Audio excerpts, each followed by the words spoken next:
Good morning.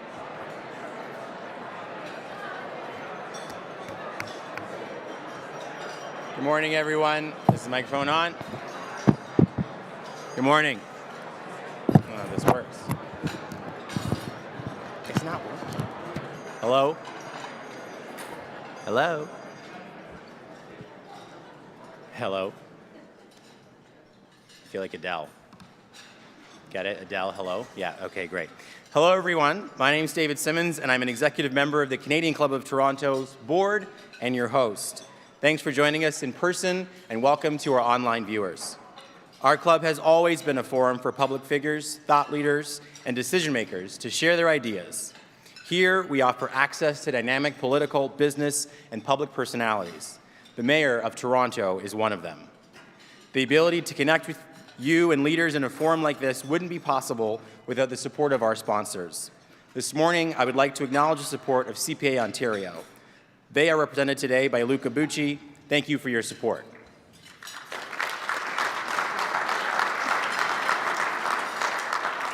Our club loves to ensure that as many young, upcoming leaders can attend our events with the assistance of kind donors. And today, we knew it would be an important conversation to include a number of students in the room. Today, we have students that we want to welcome from C.W. Jeffries, sponsored by Bell, thanks to Simon Dwyer. Where's C.W. Jeffries? Wave, there we are. Thanks for being here. And we also have the thinkers, the movers, and the shakers from Ryerson's Leadership Lab, sponsored by the Canadian Club of Toronto. Where are the Ryerson Leadership Lab team? There they are. Thank you for being here. I also want to acknowledge some notable guests joining us this morning. We have the Mayor of Kitchener, Barry Verbanovich, City of Toronto Councillor and Deputy Mayor Anna Bilo, Councillor Brad Bradford, Councillor Paula Fletcher, Councillor Cynthia Lai, Councillor Jennifer McKelvey, and Councillor Michael Thompson. It's good to have you with us, and thank you for working hard on behalf of the City of Toronto and our province. Now I'm happy to introduce today's speaker. Toronto is a city on the move. We're growing and we're developing at an unprecedented rate. You see signs of our growth all around us, whether it's in the construction cranes that dot the skyline or the traffic snarls that contribute to the hustle and bustle of our streets. We're on the world stage like never before, whether it's being atop the leaderboard in sports, arts, and entertainment or business. We're a city whose time has come. Born and raised in Toronto, Mayor John Tory has spent his life giving back to the city he loves through his tireless work in public, the private sector, and in philanthropic roles. Elected as Toronto's 65th mayor in 2014 and re-elected in 2018, John Tory is focused on delivering on his mandate to provide leadership for a city that works. He's working to get more transit built and to get more affordable housing built. We've seen that in action with the success of the Housing Now program launched this last year. This program will take 11 surplus city-owned sites and convert them to more than 10,000 homes, including 3,700 affordable rental units. I think that deserves some applause.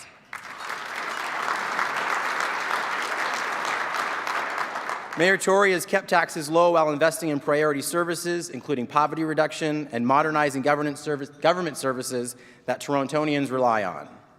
Under Mayor Tory's leadership, Toronto has attracted jobs, attracted investments, and emerged as an undisputed center of innovation and opportunity on the world stage. The mayor's success can be seen in the success of our city. Toronto is a growing global powerhouse. All of this is in part thanks to this mayor and the way he leads the city in a strong, calm, and responsible manner. He's known for putting in long hours, 7 days a week. Mayor Tory is a fixture at festivals and events across the city. I think my niece and nephew might think he's Santa Claus. This past Saturday, for example, he put in 13 hours, starting with the Heritage Plaque unveiling at Columbus Centre and ending at the Cavalcade of Lights in Nathan Phillips Square. Toronto Life summed up Mayor Tory's leadership recently, saying the following: in 2019, when no politician seemed immune to scandal or bouts of stupidity, It was a luxury to have a competent, drama-free workhorse in our corner. It's my honor to introduce our mayor, His Worship, John Tory.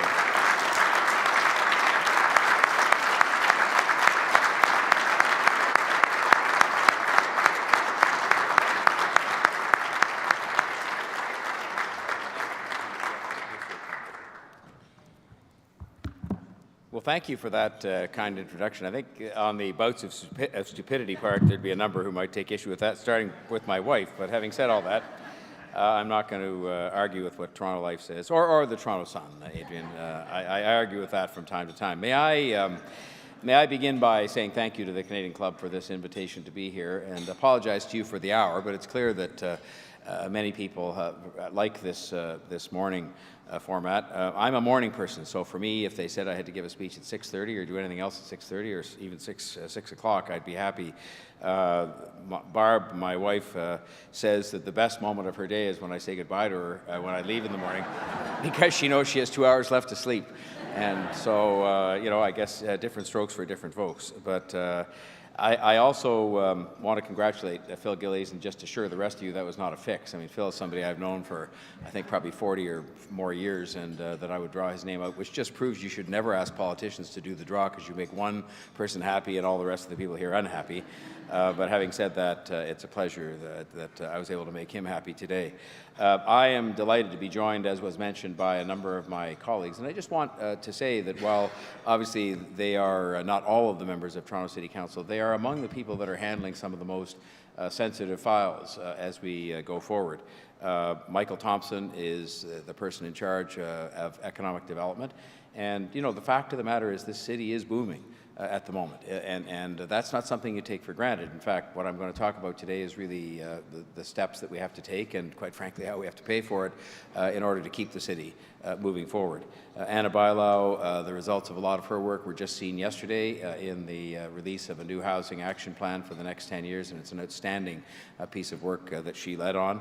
Gary Crawford looks after the budget, which of course is fundamental, and the other councillors who are here are doing a great job.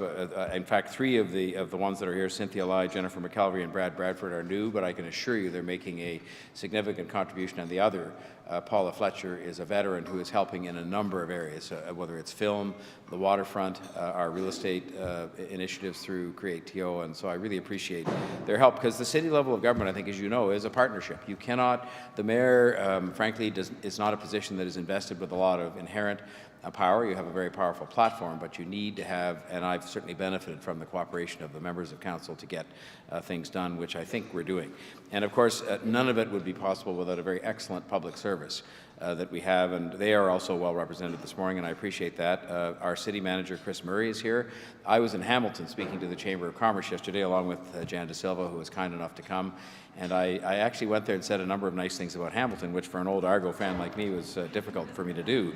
But what I was able to say to them as well is how fortunate we were to get Chris Murray as our city manager. He was previously the city manager in Hamilton.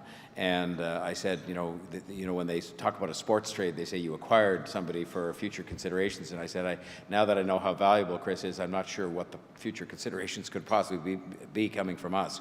But he's just an outstanding leader that we're lucky to have, and he's ably assisted by a number of senior officials, including some deputy city managers, Juliana Carboni and Josie Scioli, and his chief financial officer, Heather Taylor, who are all here this morning, and also the CEO of the TTC, Rick Leary.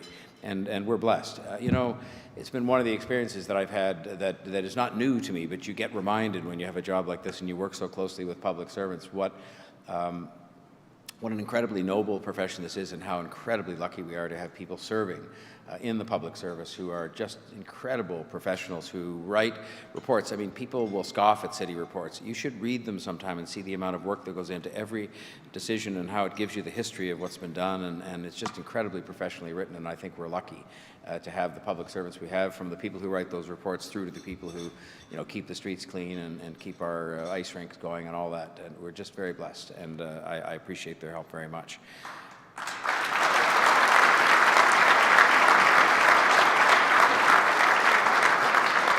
So, as you all, those of you who are the older you get, the faster time passes by, and that's just the truth. About a year ago this week, I began my second term as the mayor of this great city, and I can just tell you every day, whether it's that roster of events that you mentioned in that kind introduction, you are reminded of what an honor and a privilege it is to serve as the mayor of the city. And I will just tell you that I embrace the job with the same enthusiasm and the same energy that I did the day that I walked into the mayor's office 5 years ago.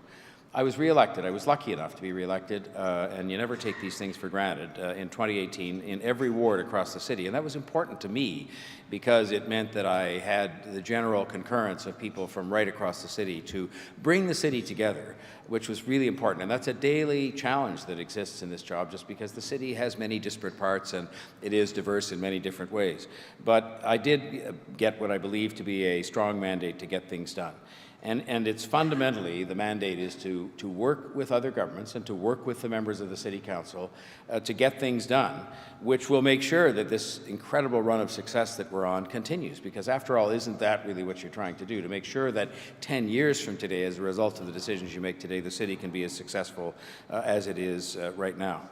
And so we have a mandate to get transit built. We have a mandate to get affordable housing built and to continue with the prosperity and the stability that the city has enjoyed, because I think that stability, which is created, I think, by responsible and accountable government and frankly, the responsible and accountable approach that I've tried to bring to the leadership of the city on a personal basis, combined with an unwavering determination to work with other governments, even when it has been difficult.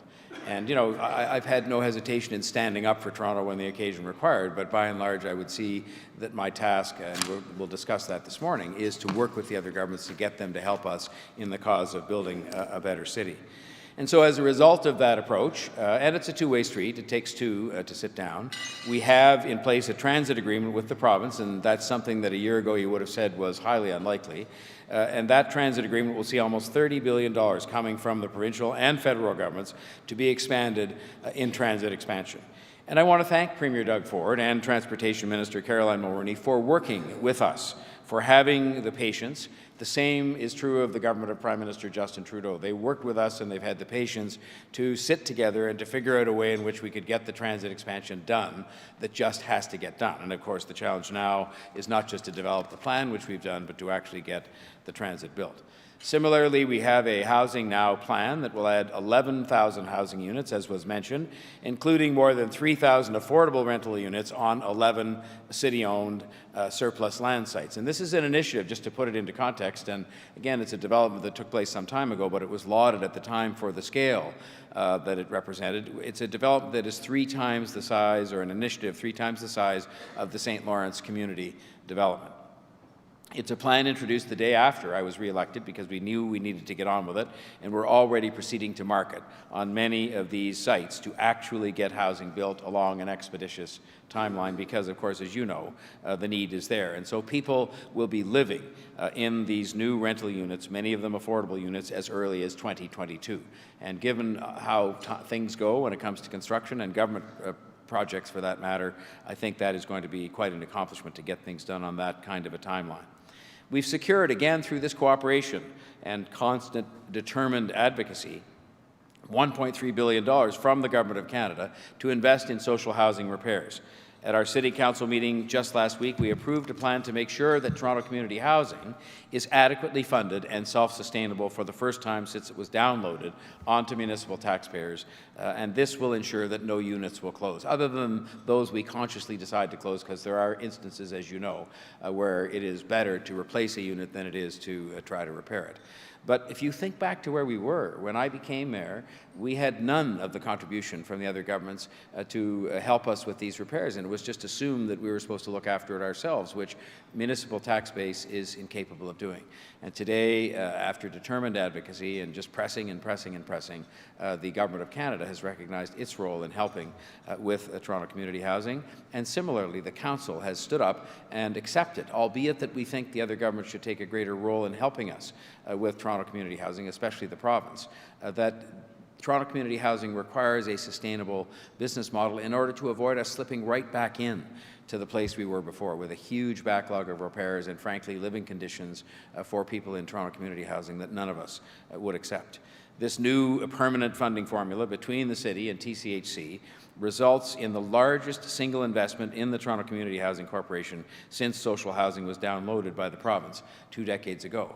And I would remind you that has been done within the context of a property tax increases for operating purposes that have been at or below the rate of inflation. It is possible.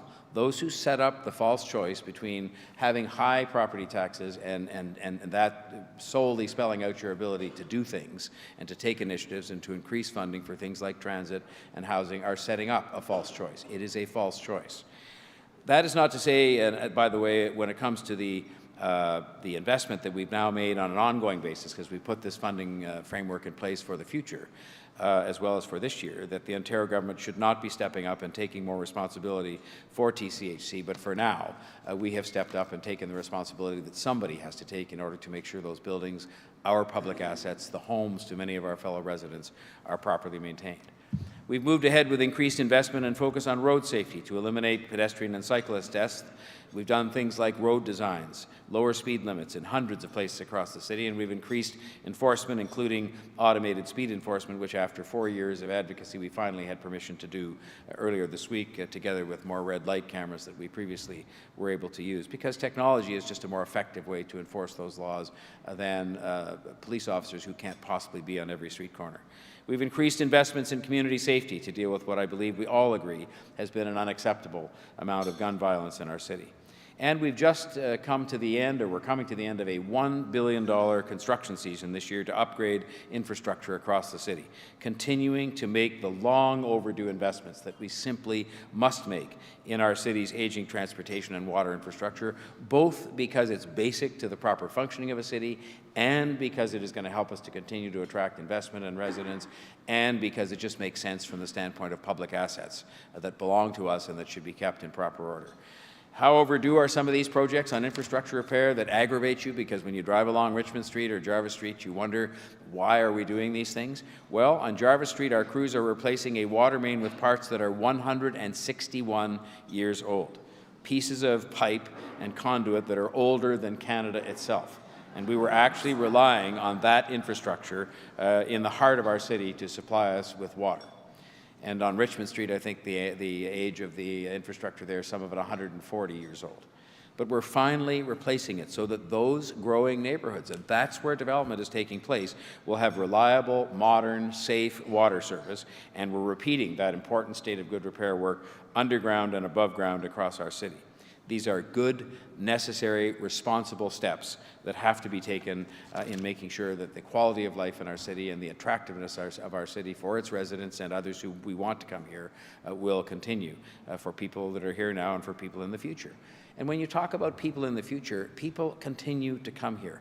What a blessing that is for us. What a statement of confidence that it is in Toronto that we are the fastest growing city in North America. 70,000 new people arriving in the last year alone, almost 1 million more people expected before 2041. To put this into context, Toronto grows by the size of Burlington every 7 years. That's the rate of growth that is taking place here. And so that gives us an urgent need to address the growth and to build a city that can continue to be a great home for everyone who wants to live here. A prosperous city like ours and the region, and I'm very delighted that my friend Barry Burbanovich, the Mayor of Kitchener, is here because, of course, our prosperity is a shared enterprise where we are relying on the success and the prestige of the Kitchener technology center of activity in particular, but many other things that they have to bring to the party. And I think they rely on us to the same extent, the excellence that we have in both of those places.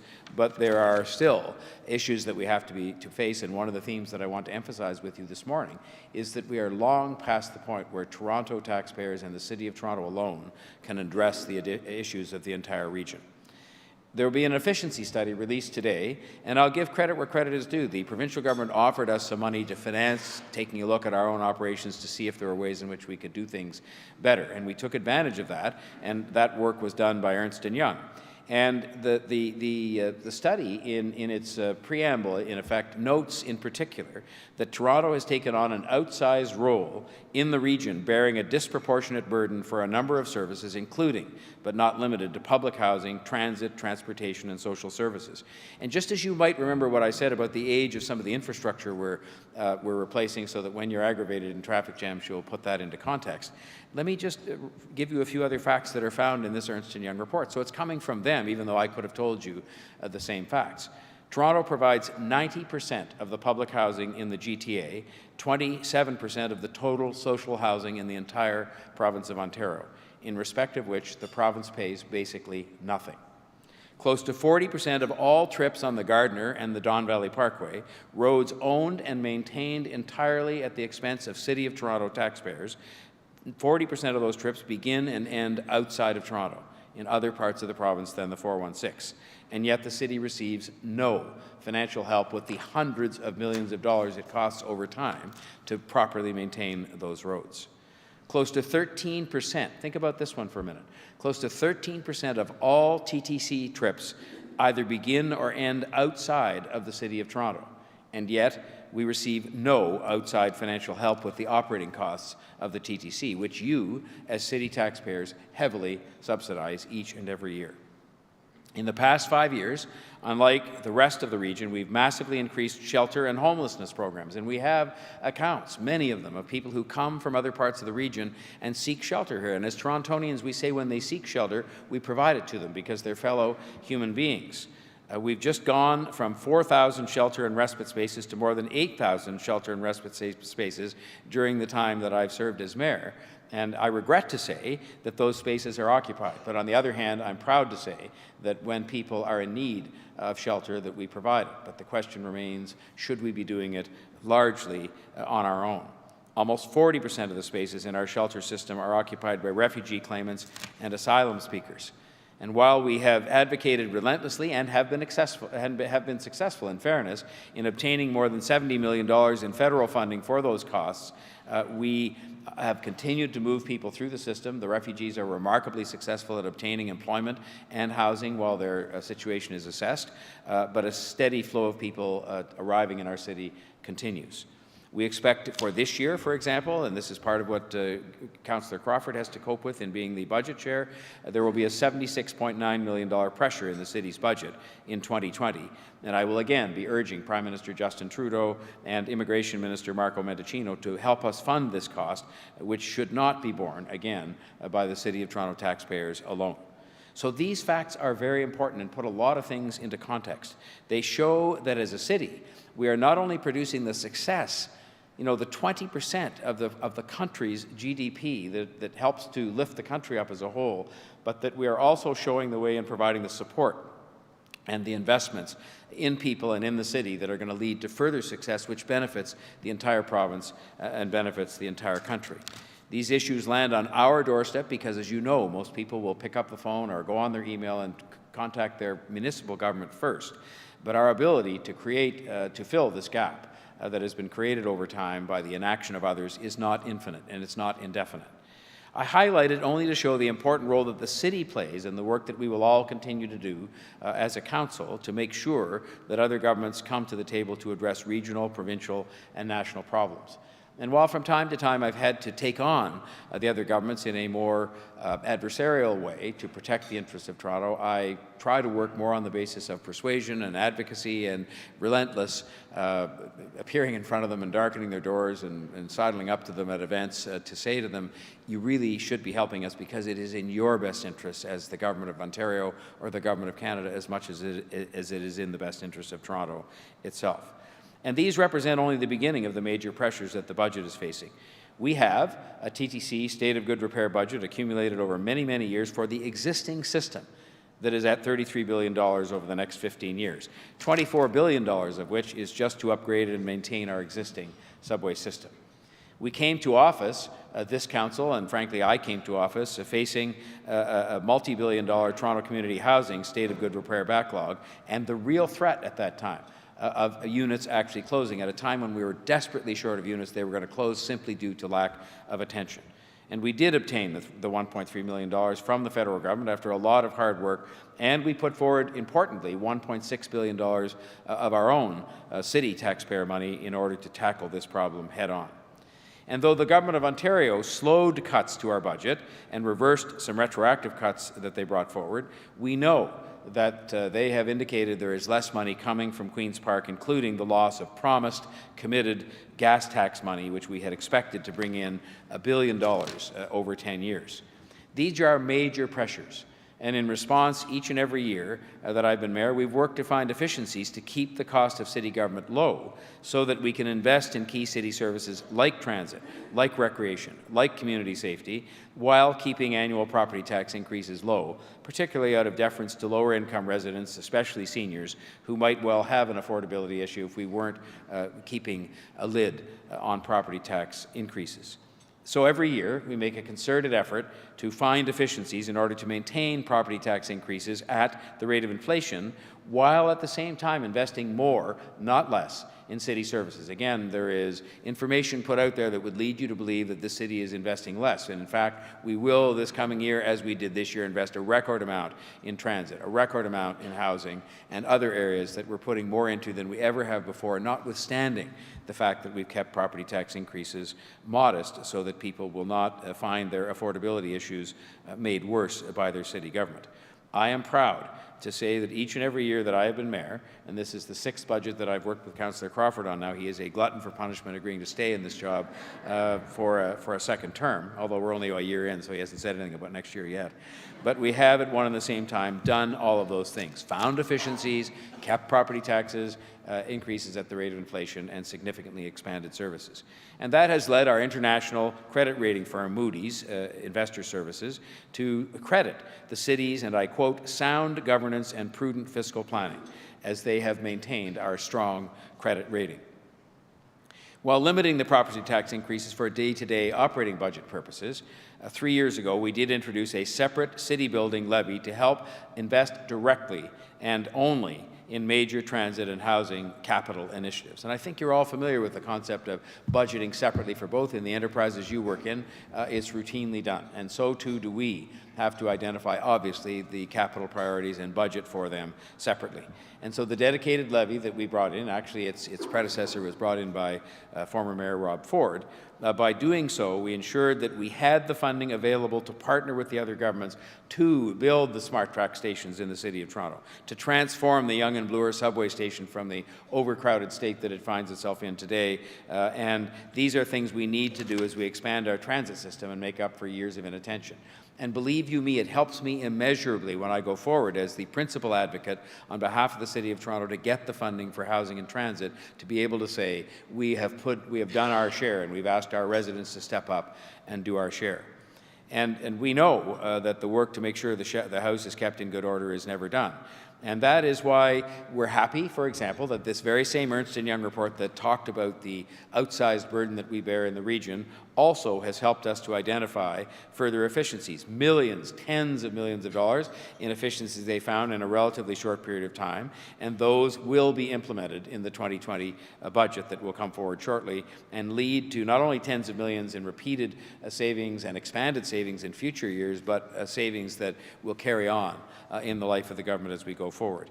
And this includes measures that will not hurt people. It's things that really relate more to what I call the hygiene of city government, contract compliance, changes to how we purchase and procure services, where they have identified sums that are real and significant that we can achieve if we work a little bit differently. But the work to save residents money doesn't just stop at the budget. Earlier this year, I announced and City Council unanimously approved Modern TO. This is a very far-sighted plan to save the city millions of dollars a year by maximizing and modernizing how we use office space. So we will go, for example, from 52 different workplaces in which the city carries on its business to 20. And we will go from quite a big reliance on leased office space to more efficiently using the space that we own in the civic centers and various places like that. This will produce a savings of $750 million over 25 years because we're using our own space better and getting out of expensive leases. And I know that's bad news for the landlords, but that's not my problem. We will maximize the use and value of other lands that we own in order to make sure that we can say to the taxpayers we are doing the task of accommodating the government in a very efficient way. This is a good common sense initiative that will save money and help our government to work better. But what the Ernst & Young report also shows, and what we are hearing from our professional city staff, is that despite our continuing efforts to run an efficient and responsible government, we need to do more to make sure we're actually building up the city. We're saving millions each year, but we still need to invest billions to build for the future and to invest in maintaining what we've built so far and to invest in the continued success of the city. And I will not, as mayor, carry on the old practice of just postponing these investments, sometimes indefinitely. That's why we are replacing the water mains, and that's why we invested $1 billion in our public works this year alone, because these were decisions in many cases, as evidenced by the 161-year-old water mains, that people just kept saying, well, we can put that over for a year or 2 or 3 or 4 or 10 or 20 or 50. Building up the city will take investments from the federal and provincial governments, and I make no apology for that. We are left under an archaic constitutional arrangement, but our Constitution is our Constitution, where we have very limited powers of taxation to raise money for municipal purposes. We have essentially property and commercial taxes, as you know. And so therefore, and certainly when it comes to social programs, which property taxes were never meant to finance, we must seek and secure partnerships with the other governments. And I can tell you right now, I am committed because it is necessary, not just desirable or not trying to pass anything off to anybody else. It is necessary we forge continuing partnerships with the other governments to help move this city forward. This city, the economic engine of all of Canada. But it is also going to take us doing what we can do to set an example, to show that we're prepared to put our own money where we have indicated is necessary for them to put money forward. 3 years ago, we tried to do something, and I will say we had very strong support from the City Council in doing so. We tried to do something a bit different, and that was to introduce road tolls on the Gardiner and the Don Valley Parkway, which would have helped us to raise millions of dollars, hundreds of millions of dollars, to invest in public transit, and would have helped us to manage some of the congestion issues that we face. That idea, interestingly enough, when it was brought forward by me, and I will say that we were a bit nervous about bringing it forward at the time because it involved some degree of political risk, something like that, it was widely accepted in most quarters. It was ultimately, and unfortunately, I say with deep regret, rejected by all of the political parties at Queen's Park and ultimately rejected by Premier Kathleen Wynne. And while I still believe that it could represent a viable solution and that not allowing us to proceed with it was wrong, I don't believe it is going to be something we will be permitted to proceed with in the current political climate. I just don't think that that's realistic. As I mentioned earlier, we were anticipating an increase in gas tax funding. This was provided as kind of a consolation for the fact that road tolls was cancelled. And this would have given us $1 billion additional to do some of the city building that we need to do over a period of 10 years. And it was offered to all municipalities in Ontario as a substitute for the road tolls that we had proposed. That increase has since been cancelled by the current provincial government, despite the fact that they made a campaign commitment to maintain it. And I will tell you that that decision, too, was the wrong decision in terms of building up the economic engine of this province. So the City of Toronto simply can't wait around for someday when road tolls might be approved or where gas tax funding might come back. We cannot lament the current political climate as a reason for inaction in our city. I'm not put together that way to sort of say, well, we can't do anything because nobody else will help us or because people canceled things they should have allowed to proceed. This is, at the present time, and I think there are many, many objective measures that tell us this, and it was referred to in the introduction. This is one of the most successful cities in the world right now.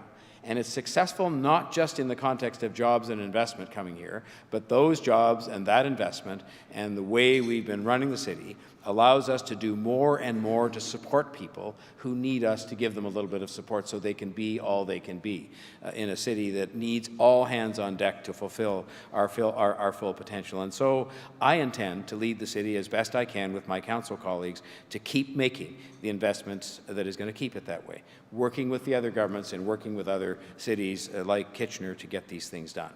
Specifically, what we have to do is take action in order to continue to invest in transit and in affordable housing. These are crucial social priorities, but they're also crucial economic priorities. And that is why, at the next City Council meeting coming up this month, I'll be asking to extend the City Building Fund further into the future. This was a levy that, as I indicated, was initiated by then Mayor Rob Ford to pay specifically for one transit project in Scarborough. But by approving an increase in this levy, which I will propose to the Council, 1% more, and extending it over the next 5 years, we can raise needed funds that will be dedicated to improving our existing transit system and building more affordable housing across our city. Ensuring that this is dedicated funding so people can make no mistake in their own minds when they pay their bills, the levy and their other bills that they receive. This is dedicated funding. It is money that will be protected through this term for the purposes of transit and housing only, as we have done thus far. They will know that it is collected and invested for one purpose, one set of dual purposes, building up and investing in transit and housing infrastructure. This funding, I assure you, is absolutely needed. And it's needed both because we have these obligations to invest to build the city up, but also so that we can demonstrate that we are prepared as the residents of the city, who will be the principal beneficiaries of these investments, that we are prepared to do our part to make those investments possible. It is the only way, given the limited current tools, and I've indicated to you how we've tried to take new approaches to raising money for transit and housing and not been successful in convincing the other governments to allow us to do that, especially the provincial government, and within the current political climate, that we can in fact raise the billions of dollars that we need to invest in the future of this city. So this measure, the 1% continued application on the city building levy, will help raise approximately $5 billion that we need to invest over the coming years in new subway signal systems, in new streetcars, in station upgrades, as part of the $30 billion transit agreement with the province. And let's remember, they are putting up the lion's share of that money and paying for most of the transit expansion. It will help to fund affordable housing projects so that we hit our target of approving 40,000 housing units within the next 12 years. And I will tell you that the question was quite fairly asked by the media yesterday when Deputy Mayor Bilo and myself outlined the Housing Action Plan. How are you going to pay for the rest of your share of that? Because we indicated we would pay a third of the cost of this entire project, which is about $24 billion. And we said we've already set aside $5+ billion in different places in our current budgeting. And the question was asked, where's the rest of the money going to come from? And a large part of that answer is provided by what I'm talking about today.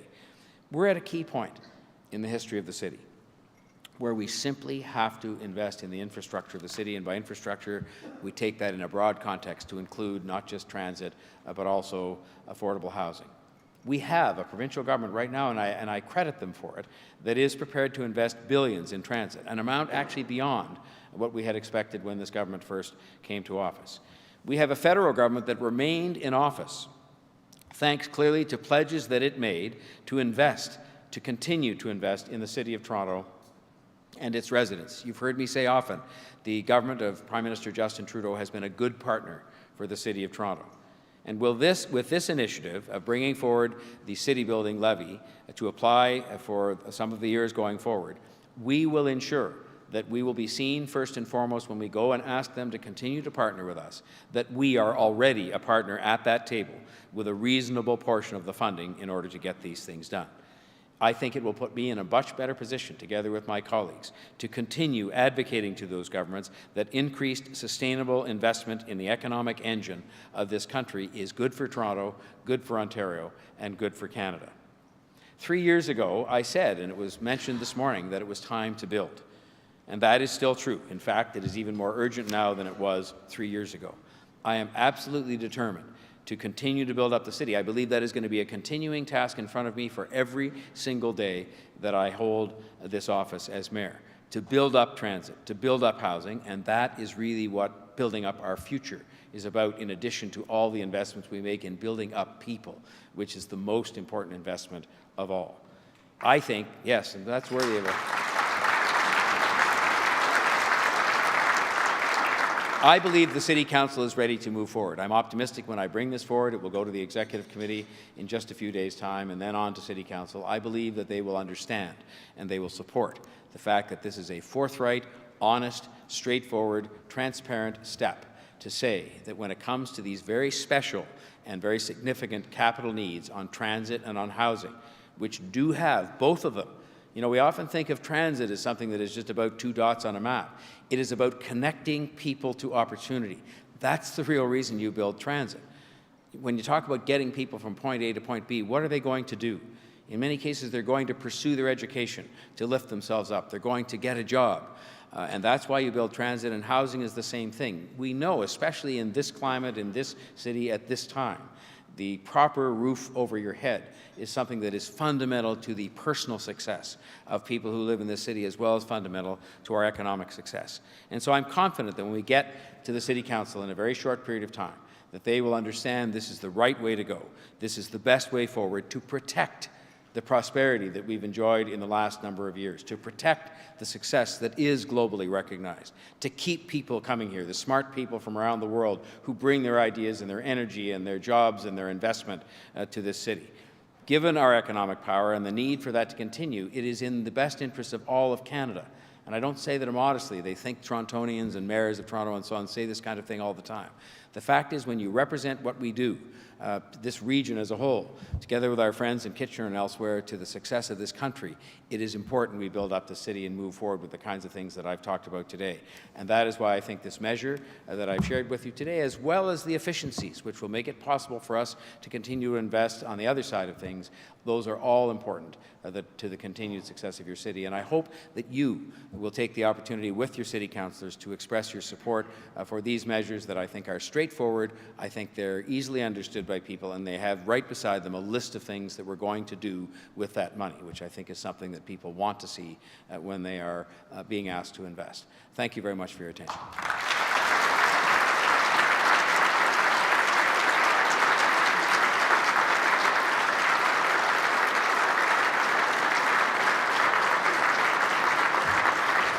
Thank you so much. Thank you, Mayor Tory. My name is Colleen Kennedy. I'm the Executive Director of the Canadian Club, and on behalf of the club, I want to thank you so much for all the fantastic ways you build our city up. We applaud your tireless efforts to build transit, develop infrastructure, and offer services that benefit city residents. I was particularly excited to hear about the water main replacement on Jarvis. It's older than the Canadian Club, 125 years, 161 is quite something. We all want to live in a prosperous, accessible, and safe city. Your solutions to addressing our challenges for growth are aspirational and hopeful. Thanks to your leadership, Toronto has attracted jobs and investment, and it is to many an undisputed destination. Mayor Tory, we salute your passionate advocacy for all things Torontonian. No matter what stage, podium, or table you show up at, we are always assured of your positive messages, hard work, encouragement, and support. We wish you and your council colleagues and staff continued success with all your city building plans. Thank you for all your work.